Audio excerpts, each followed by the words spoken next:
बहुत समय पहले की बात है।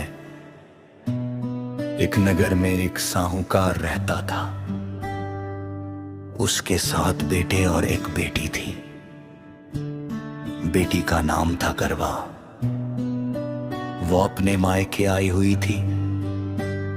करवा चौथ का दिन आया तो उसने भी अपनी भाभियों के साथ व्रत रखा। करवा ने सुबह से निर्जला व्रत रखा।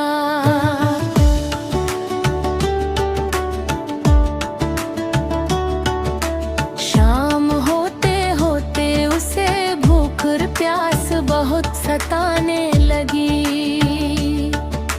भाइयों को अपनी बहन की हालत देखी नहीं गई।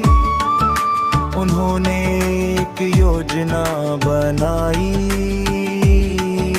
उन्होंने दूर पेड़ पर एक दीपक जला दिया और छलनी के पीछे रख दिया, ताकि ऐसा लगे जैसे चांद निकल आया हो। भाइयों ने कहा, बहन देखो चांद निकल आया है, तुम व्रत खोल लो। करवा ने बिना सच्चाई जाने चांद को अर्घ्य दिया और व्रत खोल लिया। जैसे ही उसने पहला कौर खाया उसे छींक आई। दूसरा कौर खाया तो उसमें बाल निकला। तीसरा कौर मुंह में डालने ही वाली थी कि ससुराल से संदेश आया कि उसके पति की तबीयत बहुत खराब है। करवा को समझ आ गया कि उसके साथ छल हुआ है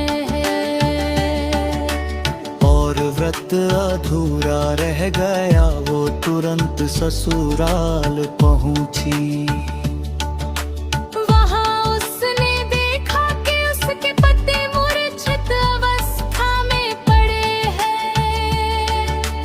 करवा ने हार नहीं मानी। उसने पूरे वर्ष सच्ची श्रद्धा और भक्ति से चौथ माता की पूजा की। अगले करवा चौथ के दिन उसने पूरी विधि से व्रत रखा और चांद निकलने के बाद ही व्रत खोला। उसकी सच्ची भक्ति और प्रेम से प्रसन्न होकर चौथ माता ने उसके पति को नया जीवन दिया। साच संदेश। ये कथा हमें सिखाती है कि व्रत सच्चे मन, श्रद्धा और विश्वास से करना चाहिए।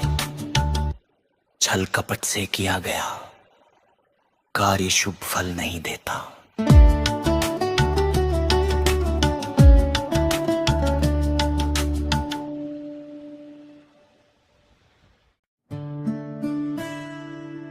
बहुत समय पहले की बात है।